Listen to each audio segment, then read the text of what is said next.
군대들이 양 진영이 접경 지역인 기브온 목가, 연목가에 서로 마주쳤습니다. 아브넬은 부하들끼리 겨뤄보자고 제안했고 요압도 여기에 응해서 12명씩 나왔지만 서로 죽고 죽이는 참극이 벌어졌습니다. 흥분한 군대가 전면전을 벌였고 싸움은 커졌습니다. 아브넬 쪽이 밀렸습니다. 요압의 동생 아사일이 민첩한 자였는데 그는 도망가는 아브넬을 재빨리 추격을 했습니다. 아브넬은 따라오지 말라고 경고를 계속했지만 따라오자 창으로 그를 죽이고 말았습니다. 작은 불씨가 큰 재앙으로 일어나는 모습을 오늘 보게 됩니다. 오늘 이 말씀을 통해서 우리에게 주시는 교훈이 있습니다. 12절에서 16절까지 말씀인데 우리의 자존심이 큰 싸움을 일으킨다는 것을 우리에게 가르쳐 줍니다. 하늘의 태양이 둘일 수 없듯이 한 나라에 두 왕이 있을 수 없는 것이죠. 끊임없이 갈등하고 필연적으로 싸움이 일어날 수밖에 없는 구도입니다. 주일날 말씀드리려고 했지만 지금도 이 본문을 보면 꼭 무엇이 생각나냐면 60년이 넘도록 남북한이 대치하고 있는 우리나라를 꼭 보는 것 같아서 마음이 씁쓸합니다. 6.25 전쟁 이후에 전쟁이 없었던 건 아니고 수많은 도발과 전투들이 남북한 사이에 계속 끊임없이 잊을만 하면 또 있고 여러 가지 있었어요. 서로 자기가 승리했다고 장담하지만 그건 누구도 승리한 것이 아닌 필연적으로 한 동족이기 때문에 서로를 쳐야 한반도에서 자기가 주권을 행사할 수 있기 때문에 필연적으로 싸울 수밖에 없는 그런 구조가 만들어진 것이죠. 이스보셋을 옹립한 아브넬, 그러니까 사울 계열이죠. 사울의 왕국을 이어서 여전히 왕권을 행사하고 있는 그들, 그 세력들. 그리고 이제 왕권을 이어받기 위해서 떠오르는 다윗을 중심으로 하는 요압. 요압이 다윗의 충직한 군사령관이었거든요. 이 두 세력이 언젠가는 그럴 줄 알았지만 이제 오늘 말씀은 그것을 여러 전투 중에서 하나를 지금 얘기를 하고 있는 것입니다. 그런 갈등은 필연적이고 이거는 그럴 줄 아는 시간 문제였다는 것이죠. 이들은 전에 같이 사울왕 밑에서 있었기 때문에 또 여러 번 전투를 했기 때문에 서로가 서로를 잘 알고 있었습니다. 그리고 이런 갈등, 싸움이 무모하다는 것도 잘 알고 있었습니다. 그러나 사람이 어리석게도 실제적으로 이런 상황이 딱 맞닥뜨리고 닥치면 그 알량한 자존심이 발동하고 작동하기 시작해서 큰 싸움으로 번지는 것을 볼 수가 있습니다. 이 두 군사들은 어디서 마주쳤는가? 기브온이라는 곳에서 마주쳤습니다. 기브온 한 연못이라고 하는데 이건 인공 연못으로 보입니다. 예부터 연못은 생활에 꼭 필요한 전략적 자산이었습니다.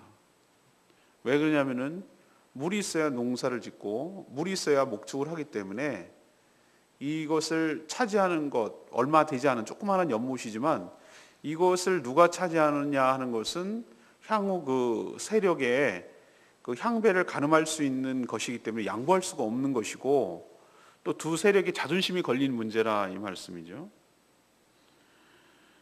그래서 양보할 수 없고 또 주군을 모신 장군들의 어떤 자존심 같은 거, 내가 여기서 쓱 피하면 내가 지는 것 같은 왠지 뭐 이런 것도 기싸움에서 지는 것 같은 그런 게 걸려 있는 것이죠.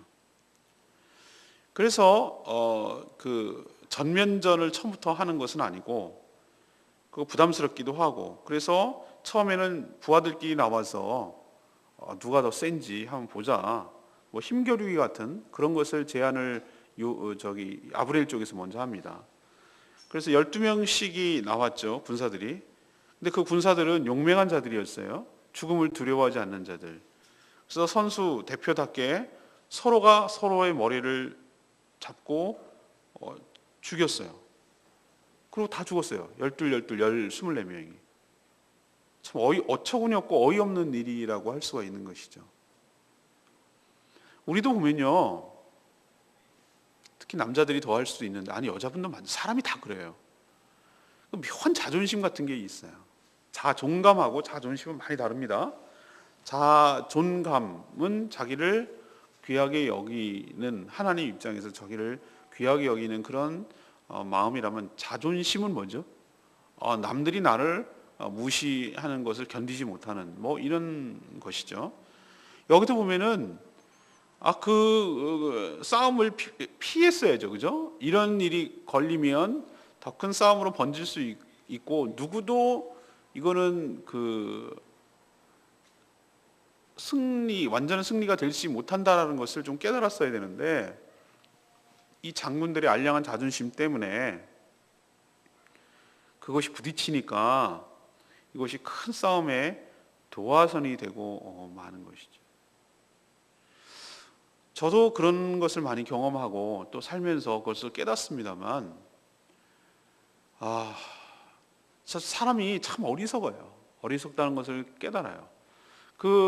알량한 자존심을 건드려 놓으면 그것을 못 견뎌 하는 거예요.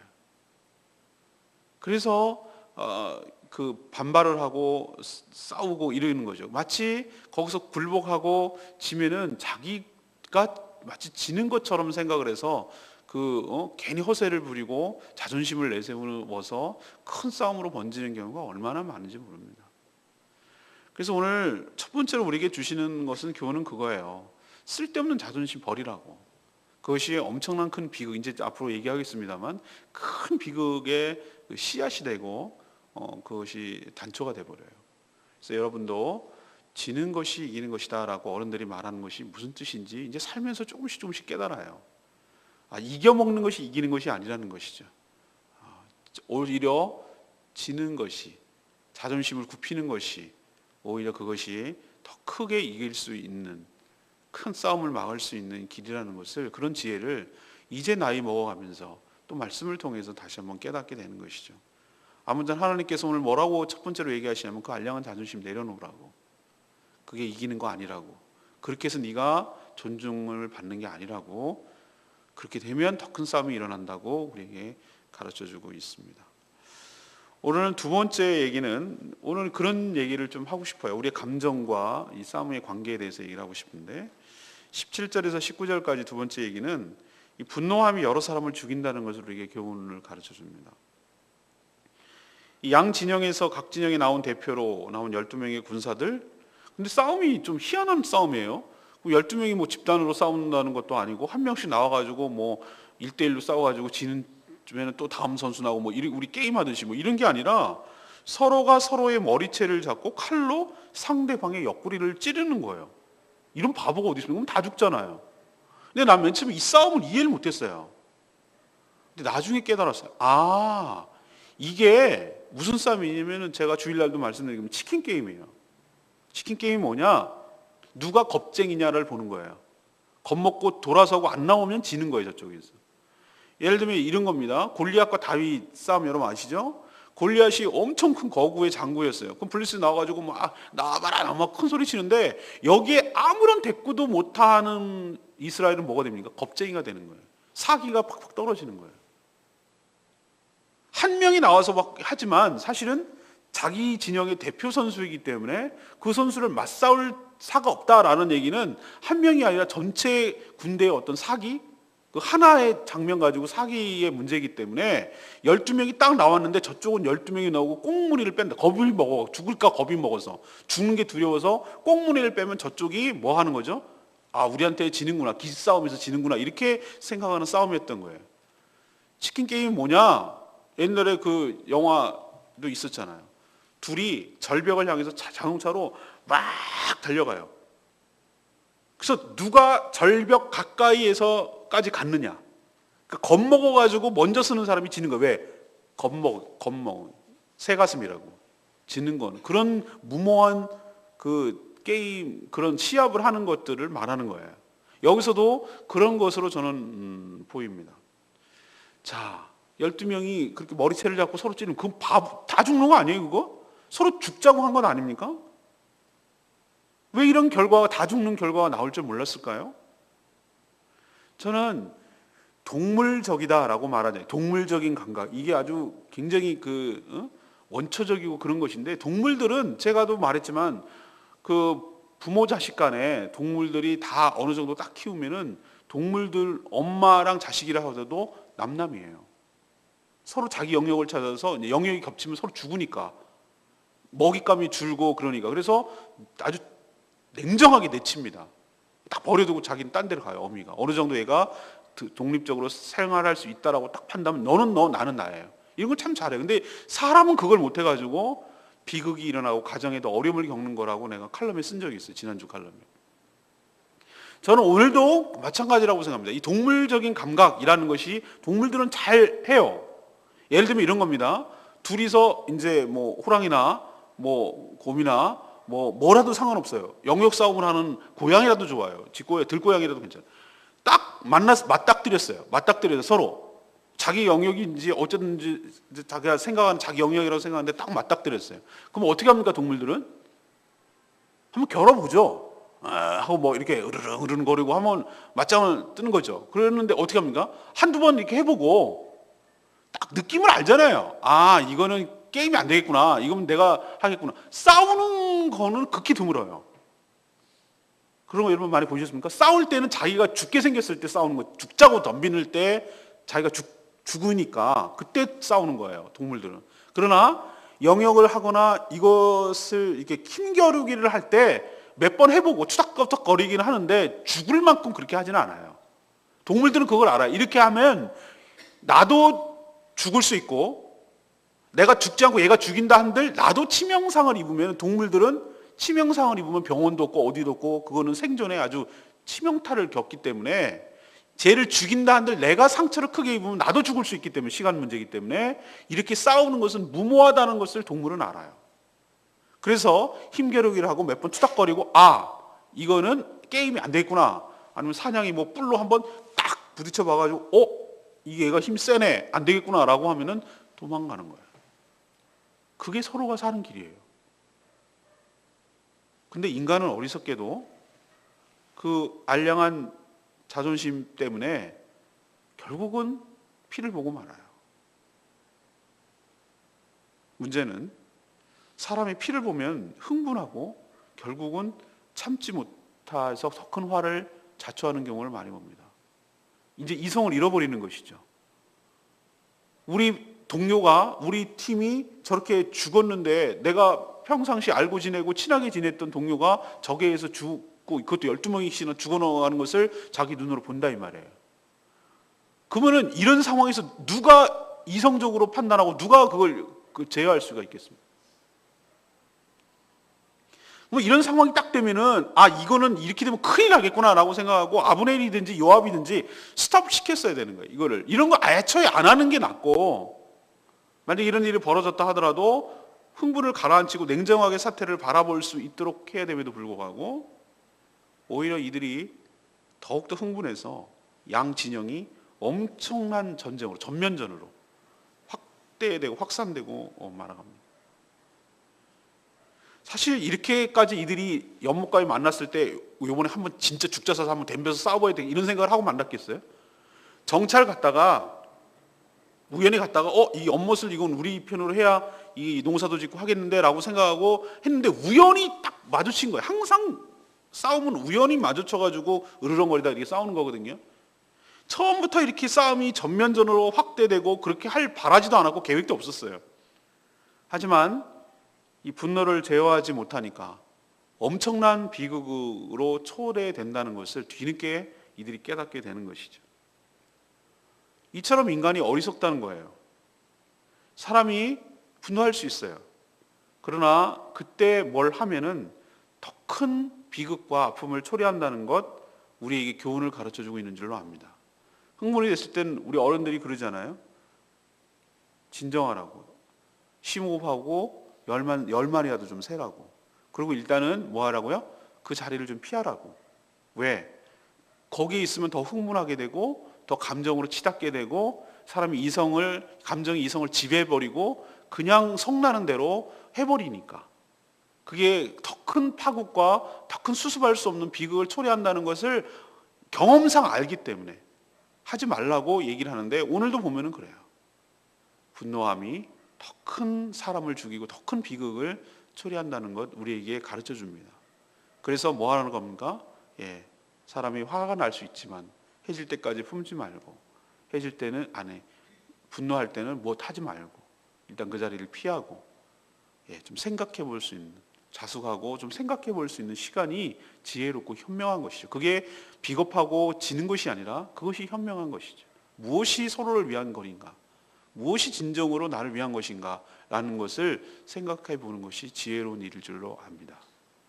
마지막 세 번째는 무엇인가? 20절에서 23절까지 말씀인데 영웅심이 더 큰 비극을 낳는다는 것을 우리에게 보여줘요. 자, 두 양진영, 아브넬 쪽, 요압 쪽, 그러니까 사울 진영, 다윗 진영 뭐 이런 겁니다. 지금 그 장군들, 대표적 장군들이 둘이 나와서 지금 싸우는데 전면전이 딱 일어나자 다소 밀리는 쪽이 어느 쪽이냐면 아브넬 쪽이었어요. 아브넬 쪽이 처음에 시비를 걸었는데 이제 그들이 밀려서 퇴각하기 시작해요. 그러면 요압 쪽에서는 어떻게 써야 되죠? 이쯤 됐으면은 멈춰야 되는 게 맞지 않습니까? 그렇죠? 도망가니까 뭐 도망가는 것만 끝까지 가서 뭐 죽일 필요가 있어요. 그렇게 되면 우리도 피해를 보는 건데, 그래서 멈췄어야 되는데 그게 안 되는 게 또 인간이에요. 요압의 동생 아사엘이 있어요. 요압 장군의 동생 아사엘, 삼형제인데 그 수르의 아들 요압이 아들이 셋인데 막내 동생이 아사엘이었어요. 근데 아사엘은 뭐냐면 다른 장수들보다 민첩했다고 그랬어요. 민첩했다는 게 재빠르다는 얘기죠. 그래서 끝까지 적장인 아브넬을 추격하기 시작하는 거예요. 근데 아브넬도 전부터 이들은 서로 알고 있어요. 서로 안면이 있는 거예요. 그래서 그의 존재를 알고 있어요. 뭐라고 부르는가? 아사엘 너냐? 나로다. 서로 아는 거예요. 요압 장군이 서로 옛날부터 서로 알고 있으니까.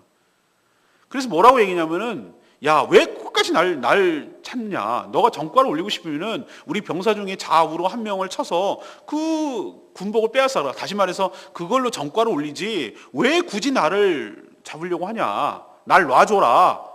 이렇게 경고를 했어요. 근데 네가 계속 나를 추격해 온다면 나는 너를 죽일 수밖에 없어. 내가 살아야 되니까. 그러면 내가 나중에 니네 형 요압 장군을 내가 어떻게 보겠냐? 나중에 또 볼 건데. 어느 상황에서 볼 건데 치사하게 네 동생 죽였다고 얘가 더 원한 같지 않겠냐? 그렇게 얘기를 했어요. 그렇게까지. 무슨 전쟁하는데 이런 얘기도 대화할 수 있는지 난 그게 궁금하지만 어쨌든 뭐 그런 대화를 했다 이거죠. 근데 아사엘이 영웅심에 사로잡혔어요. 자기가 발이 빠르고 재빠르게 한다는 것을 굉장히 자신 믿었어요. 근데 그래서 상대방의 우두머리인 아브넬을 쳐서 잡아온다면 완전히 자기는 나라를 구한 영웅이 되는 거예요. 그렇죠? 저쪽 진영에서 대표 선수가 아브넬인데 아브넬만 잡으면은 저 이스라엘은 지리멸렬하고 완전히 분산돼 가지고 흡수되면은 다윗 왕이 얼마나 좋아하겠어요. 그러면은 자기가 영웅이 되는 거잖아요.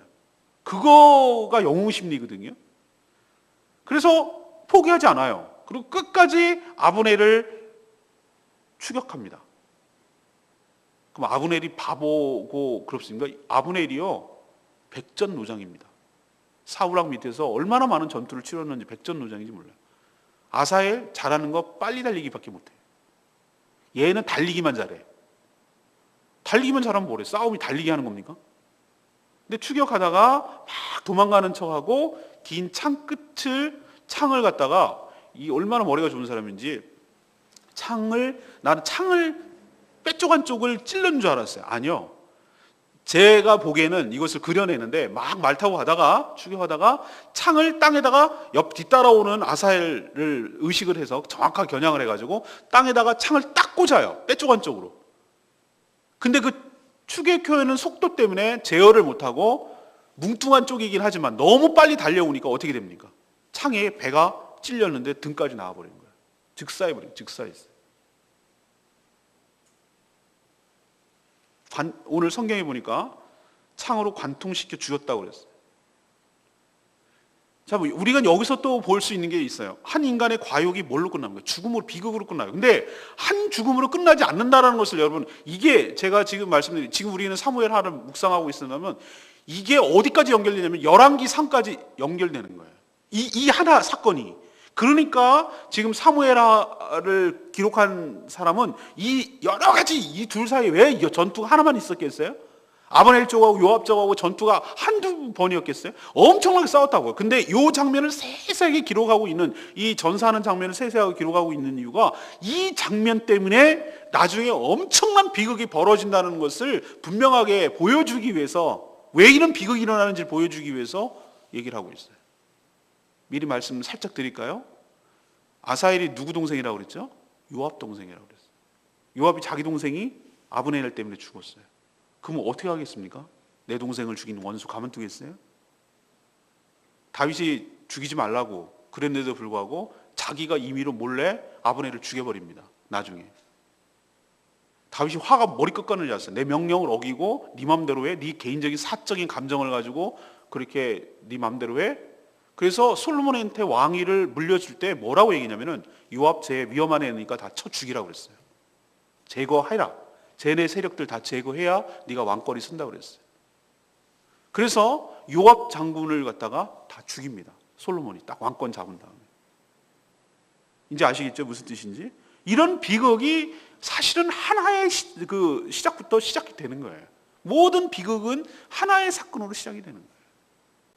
뭐 하나의 사건? 큰 정과를 올려서 영웅이 되고 싶어하는, 큰 공을 세우고 싶어하는, 자기가 돋보이고 그렇게 하고 싶은, 남자들만 이런 싸움닭같이 하는 거예요? 아니요. 여성들도 무섭습니다. 권력욕과 자기가 돋보이고 자기가 인정받고 자기가 하려는 그런 욕망들이 의외로 인간 자체가 본질적으로 강해요. 그래서 오버하기가 쉽고, 그래서 더 이렇게 하기가 쉬워요. 그런데 그렇게 됨으로 인해서 더 큰 비극을 초래된다는 것을 깨닫지 못하고 일단은 자기밖에 눈에 안 보이는 거예요.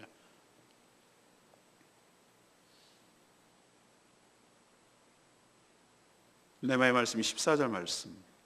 청년들에게 일어나서 우리 앞에서 겨루게 하자. 요압이 이르되 일어나게 하자 하며 둘이 장군들이 싸움을 붙이는 거거든요. 저는 어제도 말했지만 다윗이 위대한 점이 뭡니까? 자신들의 식소를, 추종자들을 잘 보호하고 건사하고 챙겨주고 삶을 살도록 인도하는 것이 지도자의 역할이라고 그랬죠. 장군이 명령하고 하는 것이 장군이 아니에요. 진짜 좋은 장군은 뭐냐면 자신의 부하의 생명을 잘 지켜내고 이겨낼 수 있는 자가 진정한 장군이에요. 지도자는 부하를 이용하는 자가 아니에요. 생명을 지키는 자예요. 근데 이 두 장군이 하는 행태들을 보세요. 마치 자기의 병사들을 뭐 했습니까? 장기판에 쫄 취급해요. 쫄 아시죠? 쫄? 제일 앞에서 싸우는 애들. 그거 하나 죽어봐야 왕만 살리면 되는 거지 이런 사고방식이 있어요. 그래서 그 자존심에 자기 부하들을 죽음으로 내몰아요. 여기에 이 12명이 어이없이 죽은 사람들의 이름은 안 나와요. 그냥 12명으로 기록해요. 그러나 두 장군처럼 이름이 알려지지 않았다고 해서 이들이 이름이 없는 건 아니에요. 이들도 누군가에는 귀한 자식들이고 또 남편일 수도 있어요. 결코 한 생명이 하찮은 존재가 아니에요. 이 무슨 어처구니 없는 짓입니까? 자기들 자존심 싸움에 왜 부하들을 12명씩이나 가서 개죽음을 하게 합니까? 무슨 열심히 싸워서 죽은 것도 아니고 서로 치킨 게임 하느라고 죽어야 되는 이 어이없는 상황을 어떻게 하는 겁니까? 어떻게 설명합니까? 진정한 승리는 싸워서 이기는 것이 아니라 싸우지 않고 이기는 것, 지는 것이 이기는 것이라는 것을 저도 살아가면 살아갈수록 더 많이 깨닫습니다. 오늘 주일날도 또 이거 말씀드릴 거긴 한데 오늘 세 가지 말씀드렸어요. 오늘은 어떤 역사적인 흐름 이런 것도 있을 수 있지만 저는 오늘 어떤 인간의 묘한 심리를 얘기를 하고 있어요 지금. 근데 이게 의외로 우리 인간들도 우리도 이런 것들이 때문에 큰 작동이 되고 어려움을 겪는 경우가 많기 때문에 오늘 하나님께서 이 마음을 잘 헤아려 보라고, 너의 마음 상태가 어떤지를 헤아려 보라고 하나님께서 우리에게 도전하시는 것 같아요. 첫 번째는 뭐죠? 알량한 자존심 버리라고. 그거 세운다고 네가 잘 되는 거 아니라고. 그거 하나 세워보겠다고 지켜보겠다고 그 더 큰 비극 저지르지 말라고. 두 번째는 뭐죠? 분노하면 더 큰 비극 생긴다고. 화가 나더라도 날 수 있죠. 나더라도 더 큰 불로 번지지 않도록 분노를 잘 제어하라고, 다스리라고. 그거 내버려 두면은 더 크게 번져가지고 진짜 큰 걷잡을 수 없는 일로 벌어지니까 하지 말라고 하나님께서 우리에게 가르쳐요. 세 번째는 뭐죠? 혼자 다 차지하겠다, 영웅 되려고 하지 말라고. 아사엘의 죽음을 통해서 우리에게 큰 교훈을 주고 있어요. 오늘도 이 말씀 보면서 우리가 어떻게 처신하며 어떻게 살아야 될지 하나님의 말씀을 통해서 우리가 지혜를 얻게 되기를 간절히 바랍니다. 오늘 말씀 붙들고 기도하기 전에 우리 344장 찬양지 부르고 기도하겠습니다.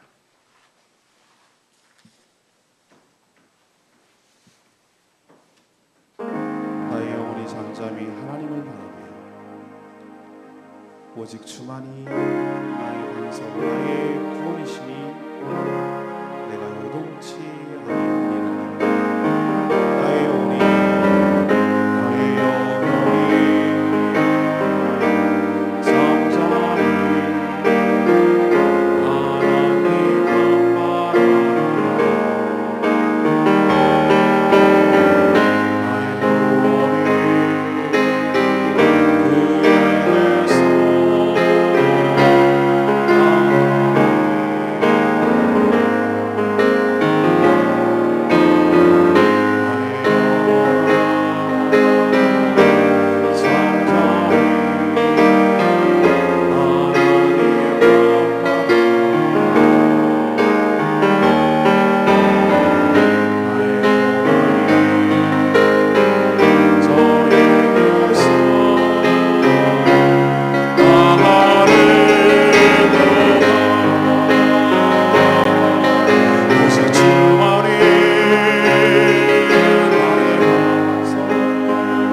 하나님만 생각을 지켜주시옵소서. 어리석은 짓 하지 않게 하여 주시옵소서. 비극을 초래하지 않게 하여 주시옵소서. 주여, 내가 사랑하는 것을 배워가게 하여 주시옵소서. 세 동서로 주여 외치며 하나님 앞에 간절히 기도하겠습니다. 주여 주만이 나의 방소 나의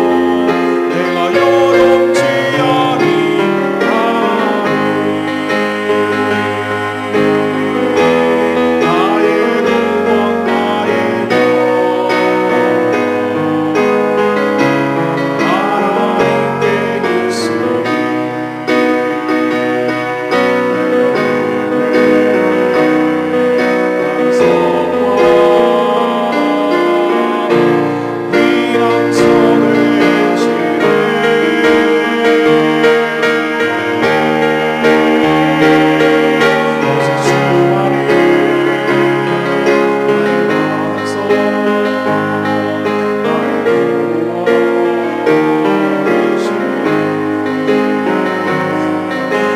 주만이 나의 산소 내가 요동치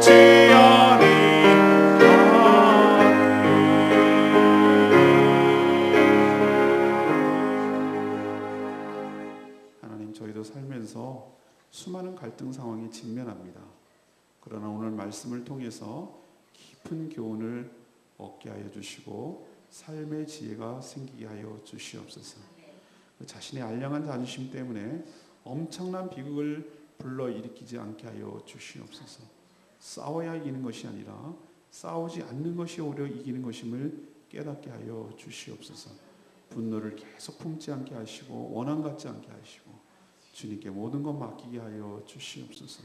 자신이 모든 것을 해결하는 영웅심리 버리게 하시고 이런 잘못된 생각 버리고 자신의 그릇된 판단과 행동으로 공동체에 큰 비극이 일어날 수 있음을 깨닫게 하여 주시옵소서. 하나님의 능력, 하나님의 주권을 신뢰하기에 그분께 모든 것을 기도함으로 맡기게 하여 주시옵소서. 오직 하나님의 은혜로만 사는 법을 배워가게 하여 주시옵소서. 오늘도 하나님 앞에 간구하고 기도할 때에 들어응답하여 주시고 오늘도 주님과 동행하는 복된 하루 되게 하옵소서. 주님께 모든 것 맡기옵고 예수 그리스도의 이름으로 기도합니다. 아멘. 오늘도 믿음으로 승리하시길 바랍니다.